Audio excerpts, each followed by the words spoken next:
This is the Permaculture Podcast, and I'm your host, Scott Mann. How do we limit the damage of the greatest terrestrial environmental disaster ever, climate change? By drawing down carbon.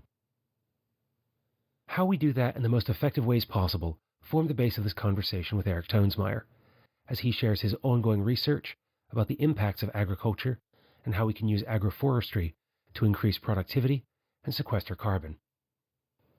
This interview is also an overview of the global state of carbon farming, as Eric also discusses the reality of what we can do through dietary practices and engaging in our own food production to create change. For those of you inclined towards policy and top-down approaches, you'll also hear plenty of possibilities of how you can move the conversation in your community and with your legislators.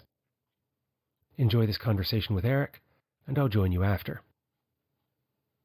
Broadly, what I've been doing is bringing the message of that carbon farming is a legitimate part of climate change mitigation to as broad an audience as possible, including trying to work my way up the funding and impact food chain. So I've been part of some getting a seat at more and more tables where decisions are made or where, the right people are in the room who can have an impact around broadening these things. And while the conversation is mostly still about organic annual cropping and managed grazing, and those are two of the 40 solutions I profile in the book, they're far from the only ones, and they're far from the most powerful in terms of their per acre impact and also in terms of their global potential impacts. I've been pushing the tree-based systems, perennial systems, or combining trees with annuals, or combining trees with livestock, and so on.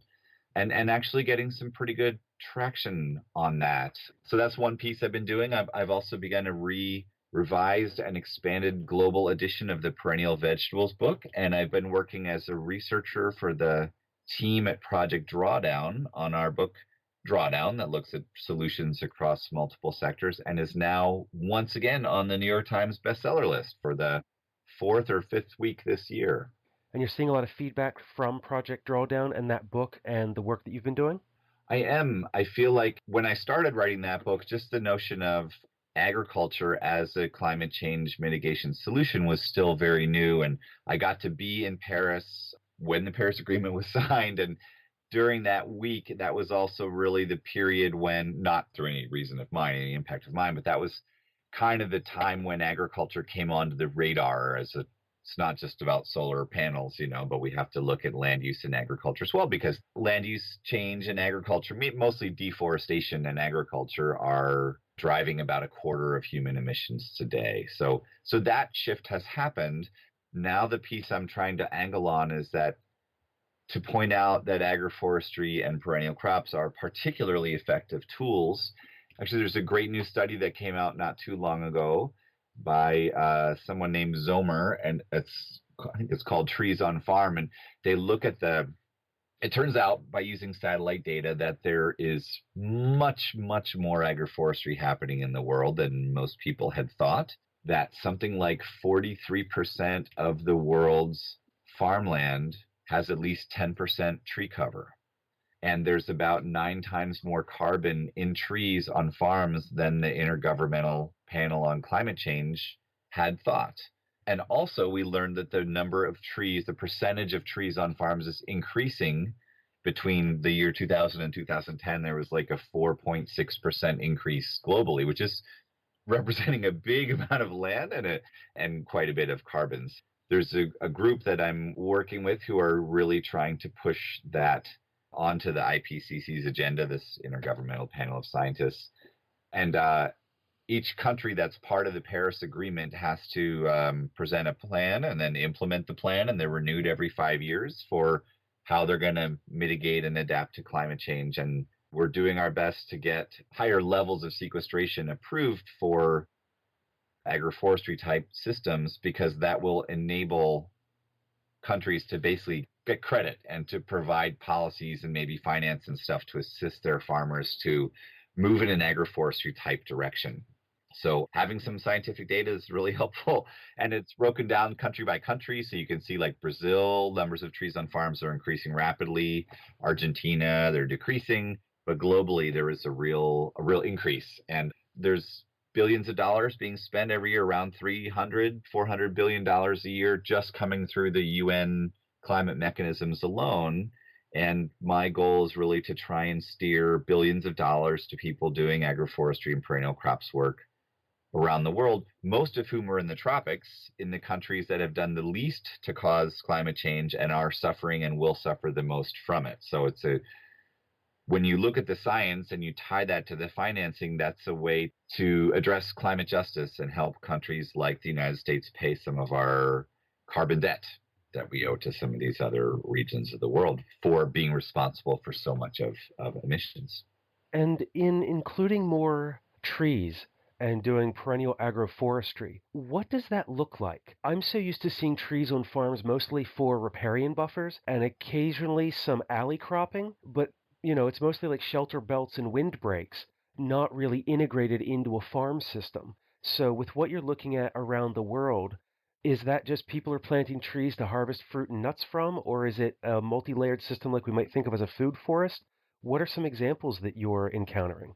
That's a very good question. It's a very broad bunch of things. Here in the U.S., mostly we see the riparian buffers and windbreaks. I'd certainly like to see more additional things being practiced here. Then little bits of alley cropping here, but very small. I think there's about 3,000 acres of alley cropping in the United States, so that's minimal. But in China, you can look to temperate China and see that there is intercropping of timber trees, mostly Paulownia trees or empress or princess tree, they call them, with the annual crops on a huge scale, something like 12,000 acres. I'm sorry, 12 million acres. That's big. And then there's quite a bit happening in Europe as well. So some of it is things that happen kind of around the edges, like border plantings, windbreaks, riparian buffers.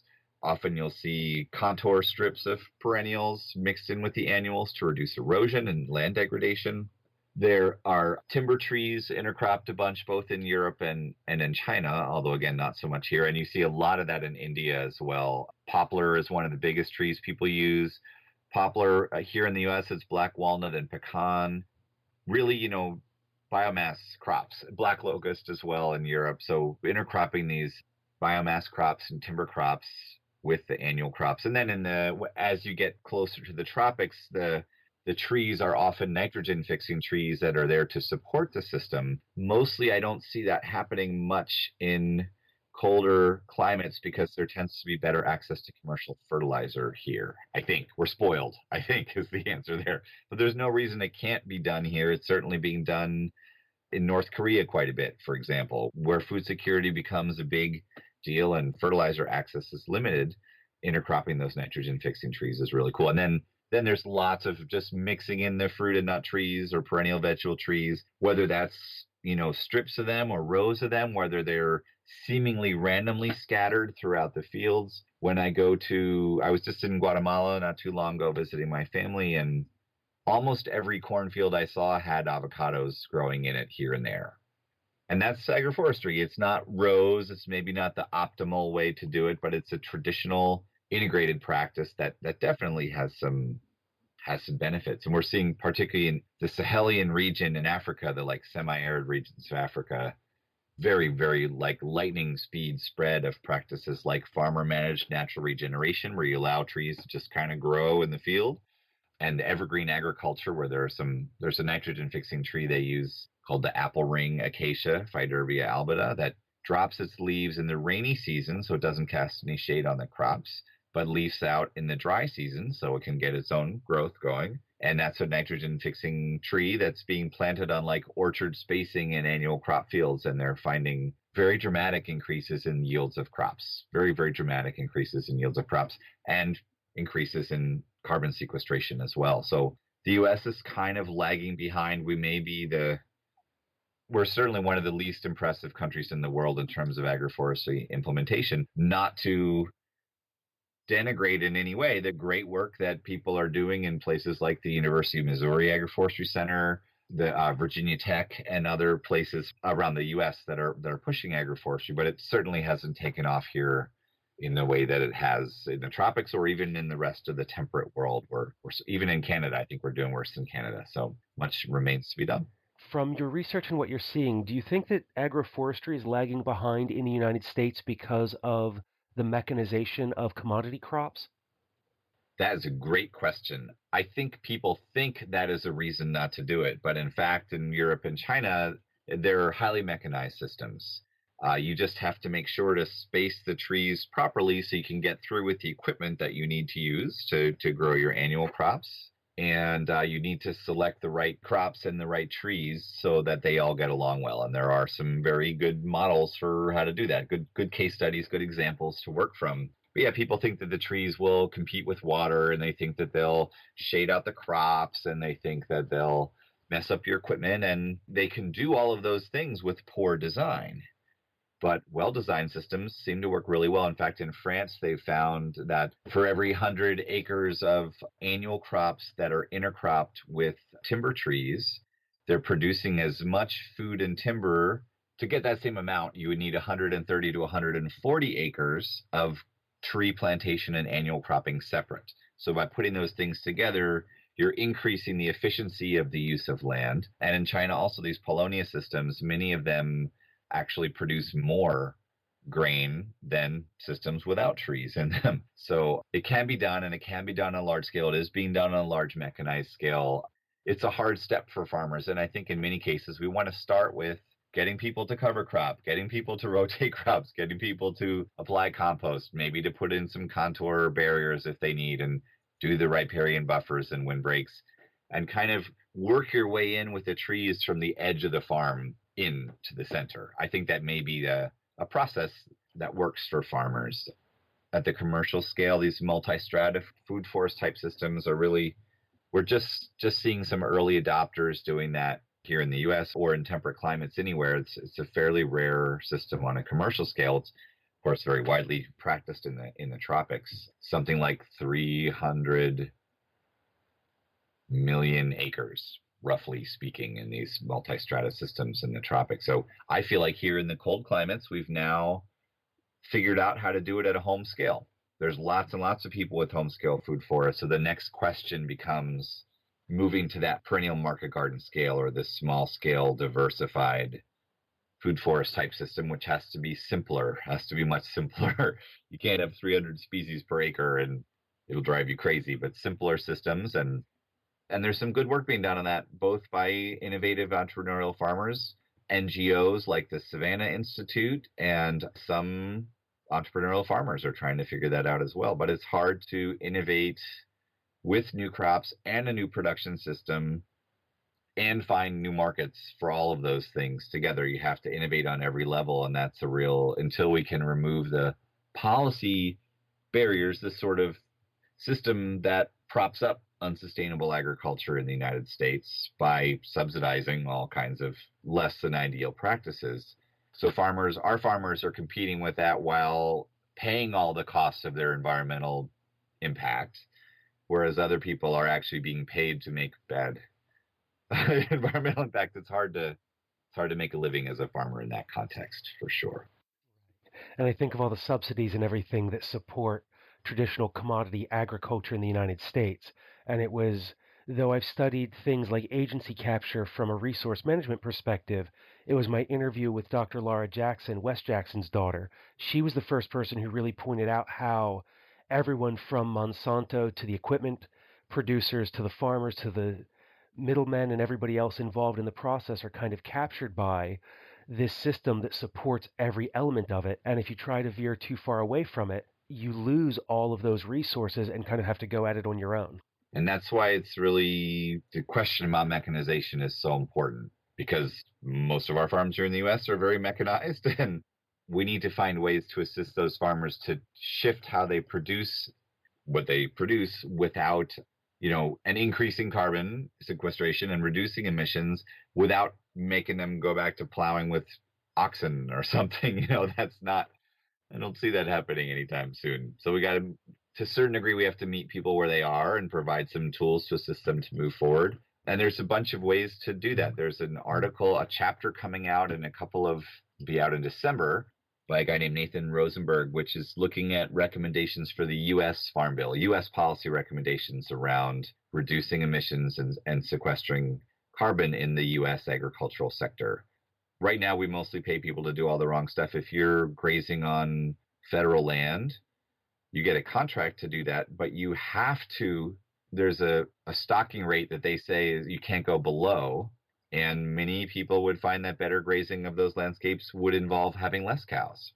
But you're not allowed to have less cows. And if you're getting crop insurance, in many places you're prohibited from cover cropping because they say that is robbing water from the other crops. And you're not allowed to do agroforestry if you get crop insurance because it's not an accepted practice where you live and so on. So the policy system in the U.S. not only rewards people for doing conventional agriculture as we know it, but also actively dissuades people or prevents people from getting access to government resources who are trying to do the right thing. So we need to really shift to both ends of that. And I think that could really free up quite a lot of initiative and quite a lot of new farms. It's not that there aren't people who want to farm that way, whether they are currently farming or not, or including people who currently farm and people who don't yet farm. But it's hard to do that and make a living. So anything we can do to remove the bad and the negative incentives and build some new incentives in would be really great.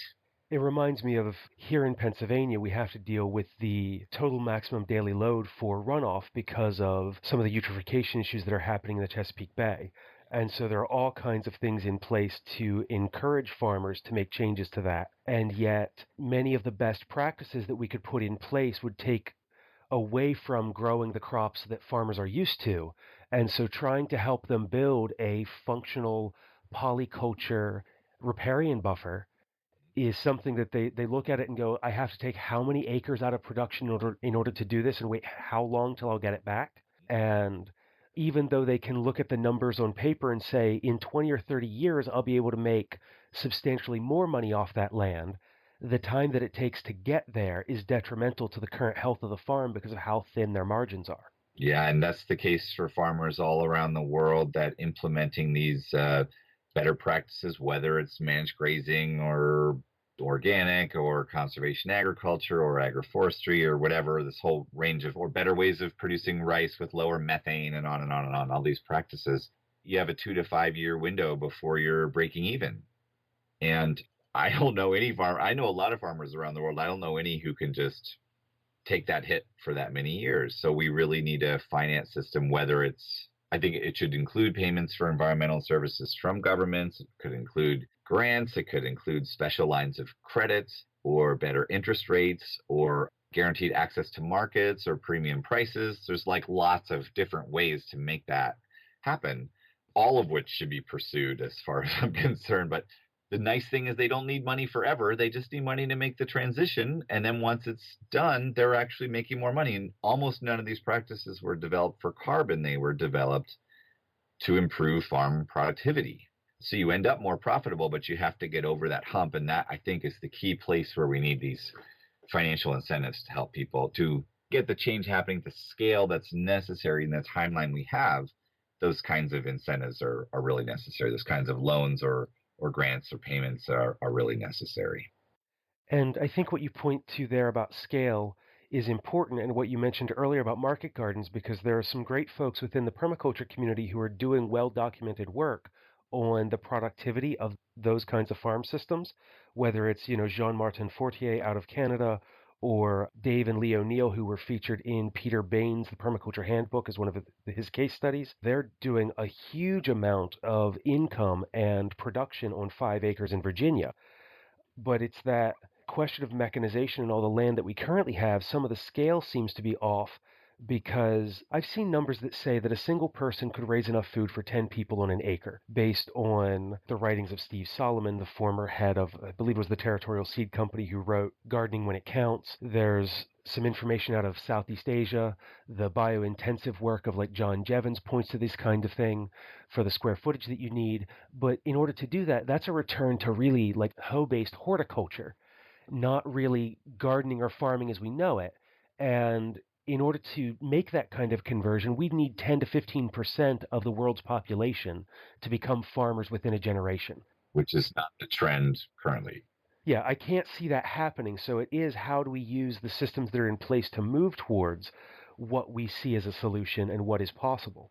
Yeah, and more biointensive in cities is great, and in backyards is great, but agriculture happens on big farms. And right now here in the U.S., at least, those are the number of those are very low population areas, and farming doesn't pay terribly well. It's not like we can pay a lot more for hand labor in agriculture as we have it. And really, it's one of the ways I've been thinking about this is the difference between really prime farmland and all other farmland.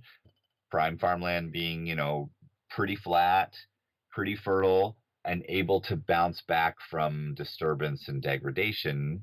And that's about a third of the world's cropland.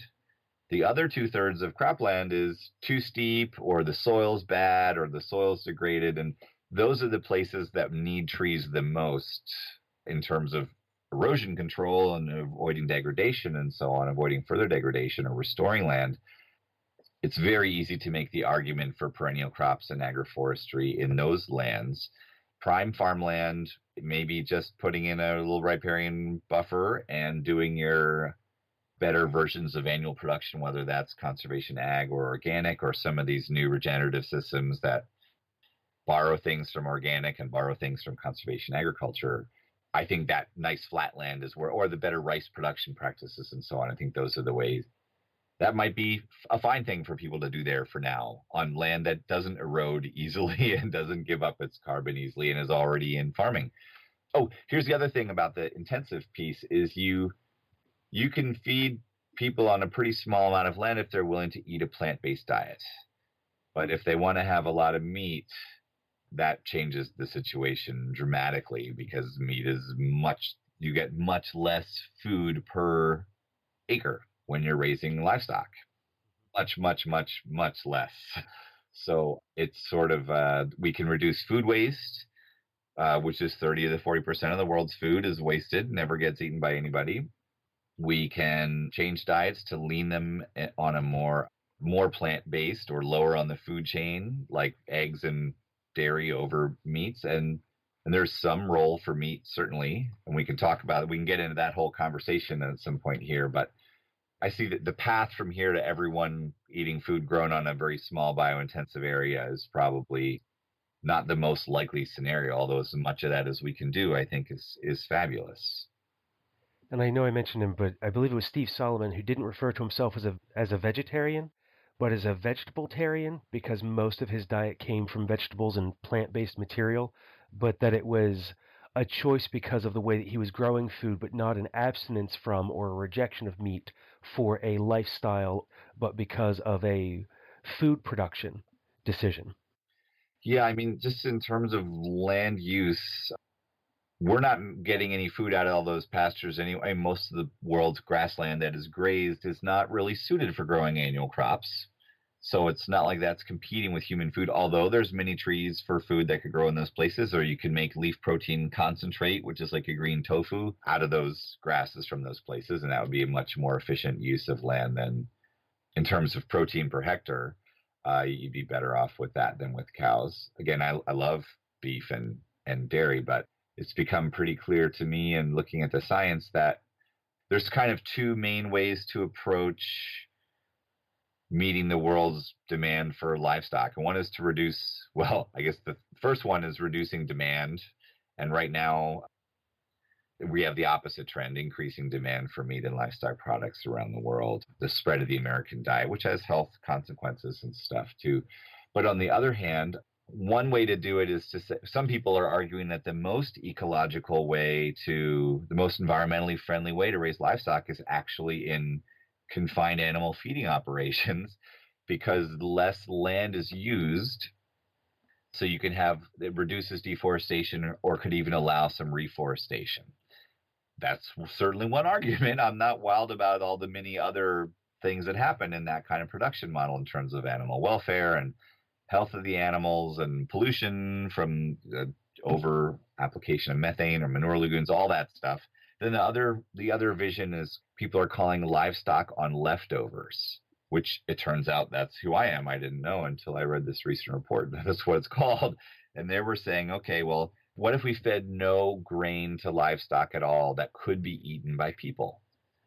So they can have all the grass they want to eat on pasture, and then we can provide, especially for the chickens and pigs and stuff that can't eat grass any more better than we can, basically, about 10% of their diet can come from grass. That's not so much. They would eat crop residues, things like stubble left in the field or the press cakes that are left over after you extract oil from soybeans or something, and then food waste.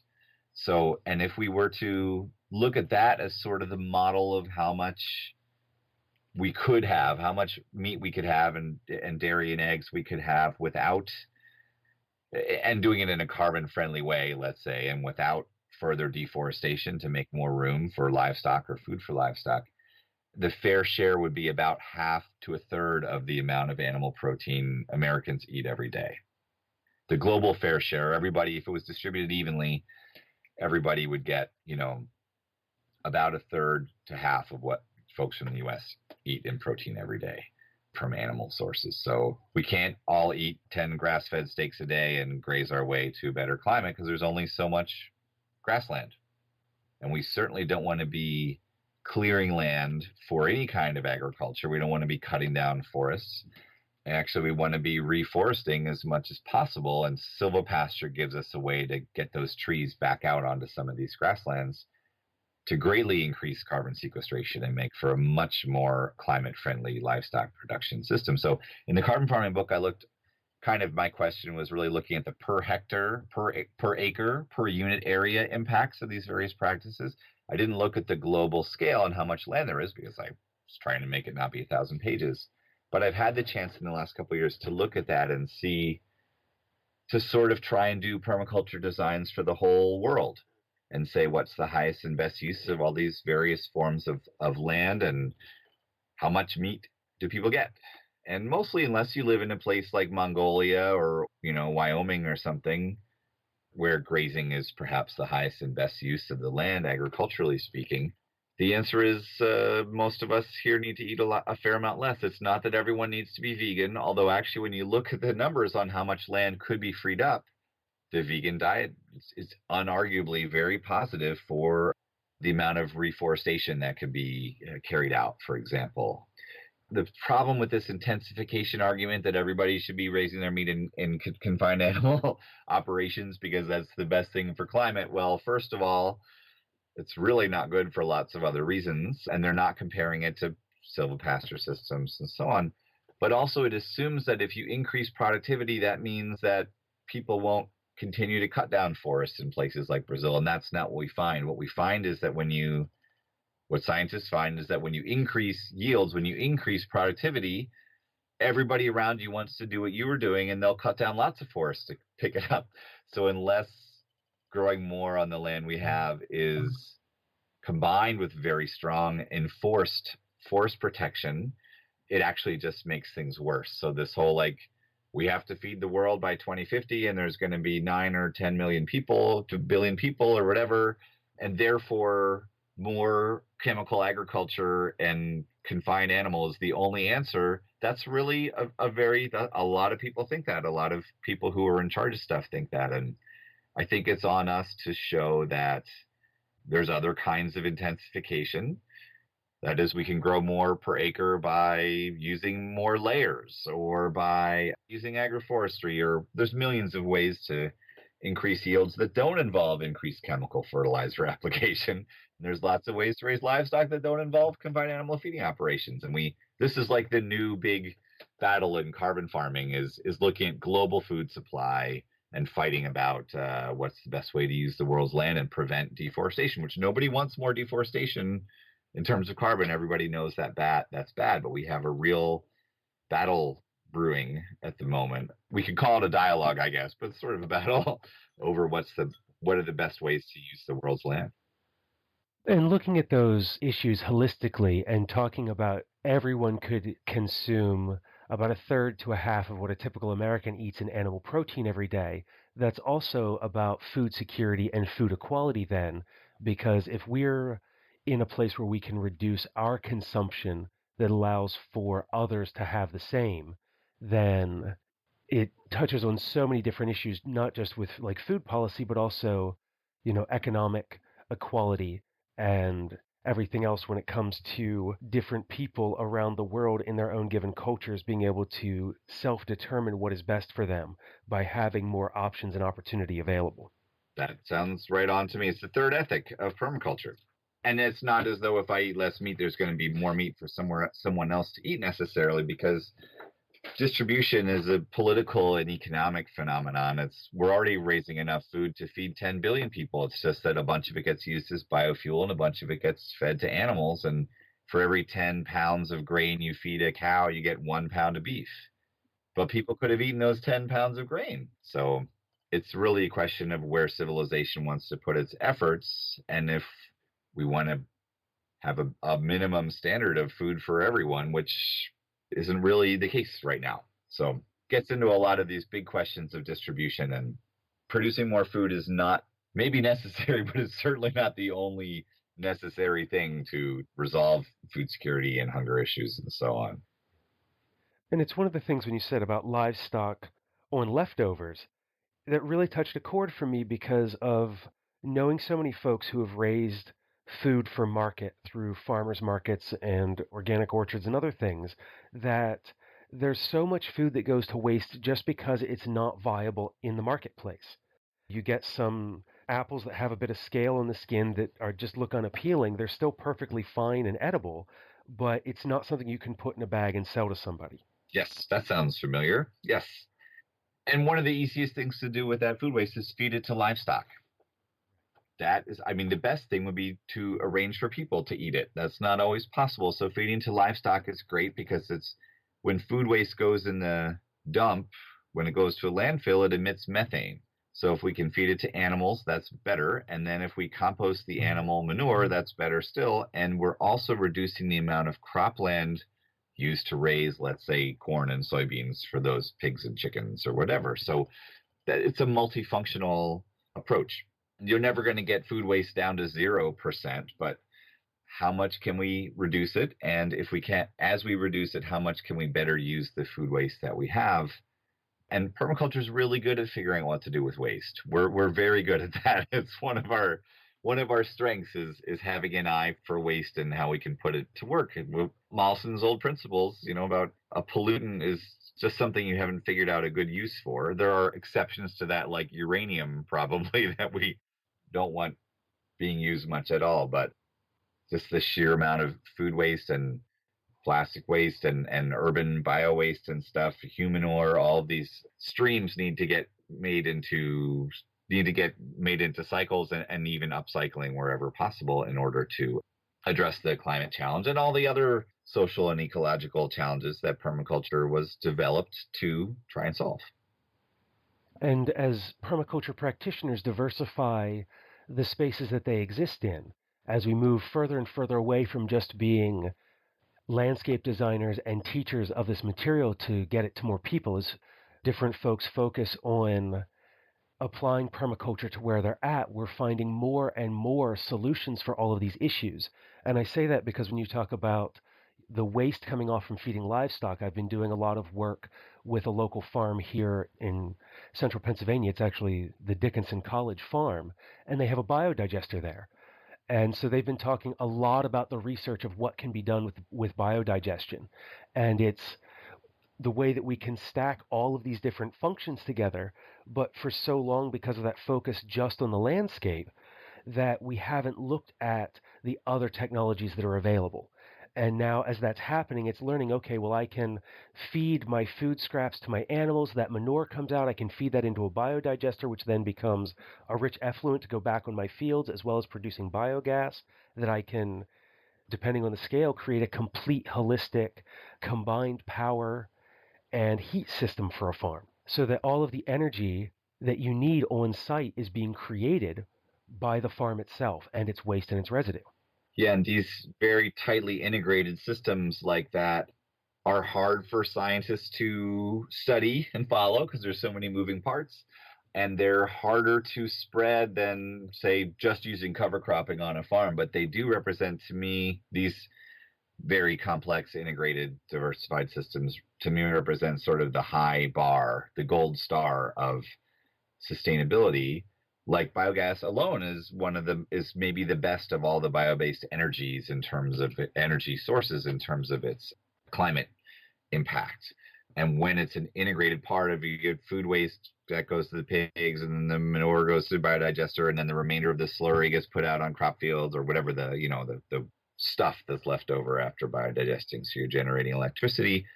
And none of that is really in these people's projections when they look, including what we did in Drawdown. It was too hard to model all of that. But I'm fairly confident that those systems like our one here at home and like the mini ones you see all over are where we need to see more and more people go if we're going to try and stick to 1.5 degrees Celsius warming, or even to 2. We need to see more and more of that.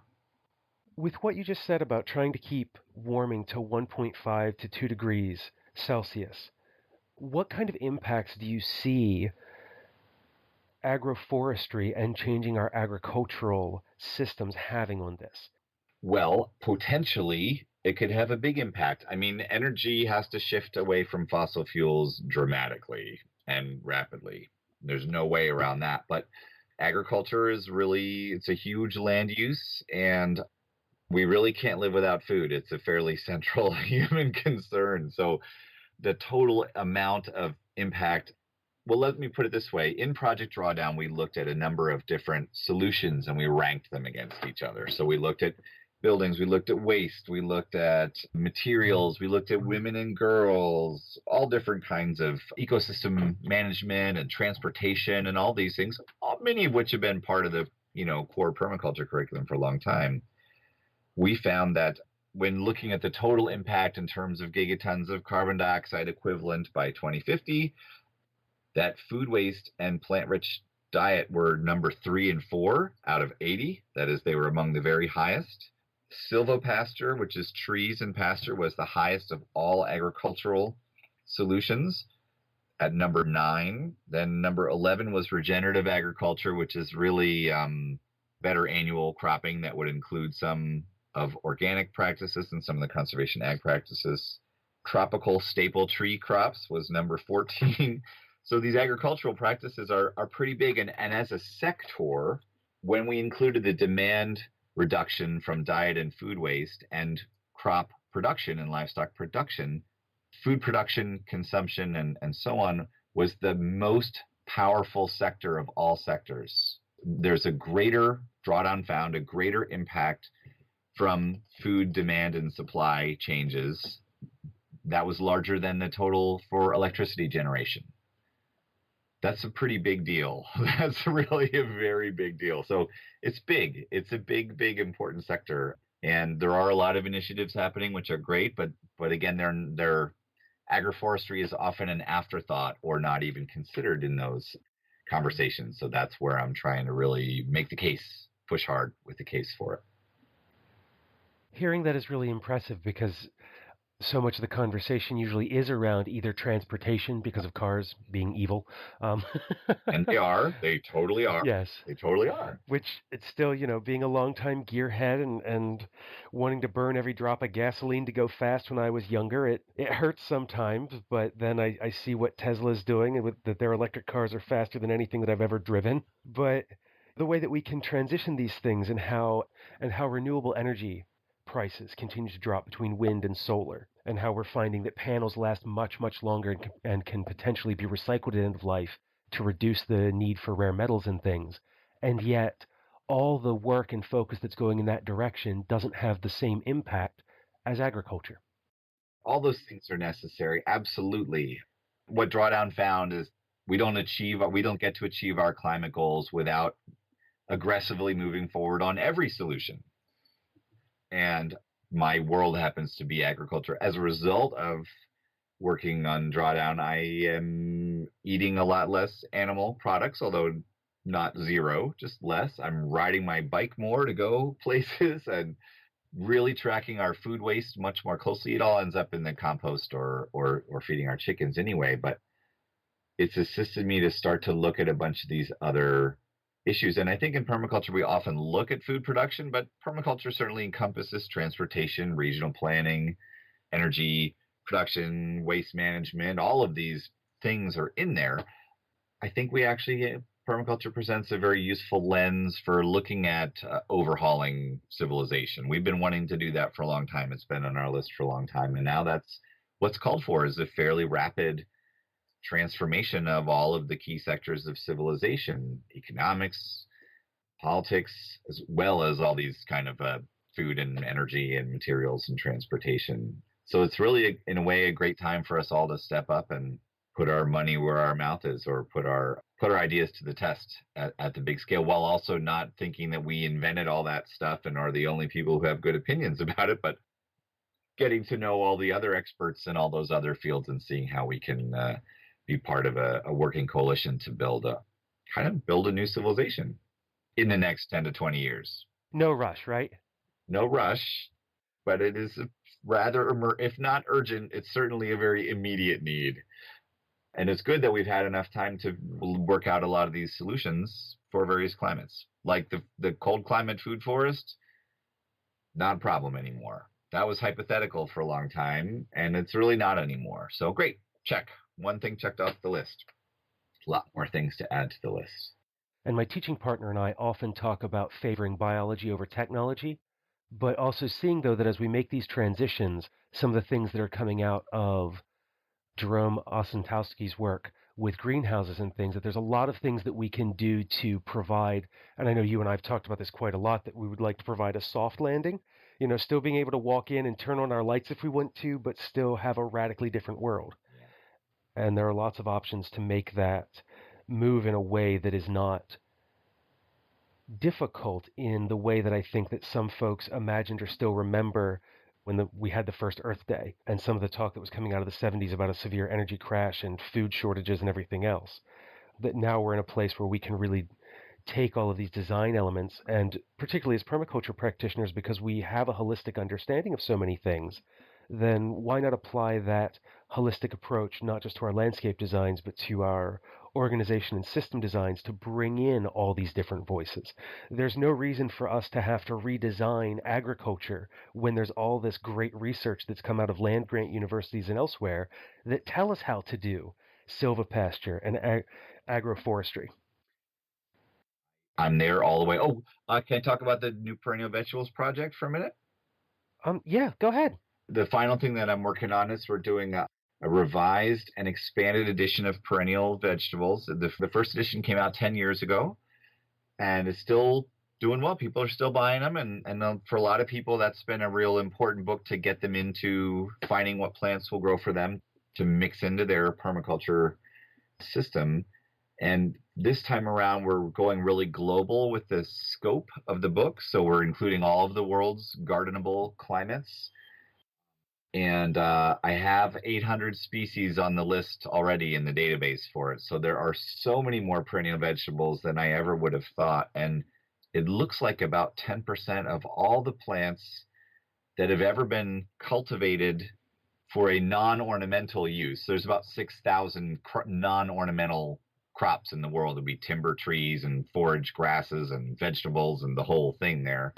About 10% of those are actually perennial vegetables. It's just that the great majority of them never left the place where they were brought into cultivation and began domestication. So there's a huge pool of perennial vegetables from all around the world for us to work with. And we're even doing looking at the nutrition analysis, and I'm hoping to be able to compare the perennials and annuals and compare trees with edible leaves to herbaceous perennials with edible leaves to annuals with edible leaves. So far, there's a pretty clear trend that the trees with edible leaves are very nutritious. And I'm hoping to really be able to make a nutrition-based argument for perennial vegetables. Like, carbon is important for sure, and all the other benefits are important, but they're better for you. And so far, it looks like that's broadly speaking the case, but we haven't finished analyzing all that data yet.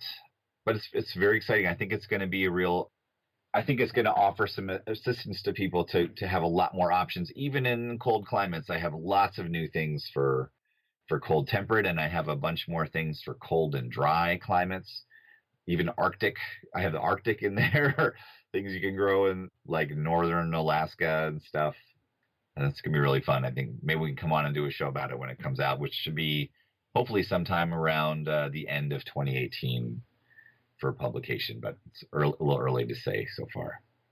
Well, I would certainly love to have you back on to talk about that, because I had the author of Around the World in 80 Plants on. And so getting that kind of information to people, it continues to be important for me because there are a lot of arguments being made for nutrient density. The folks at NOFA have been talking about that for a number of years, and this interest in the way that we can relocalize our diet. And I know there's a lot of also interface between the rewilding and the foraging community and permaculture folks, and how can we continue to foster those relationships by what plants they know about and have available to them. I'm sure your research probably touches on a lot of that as well.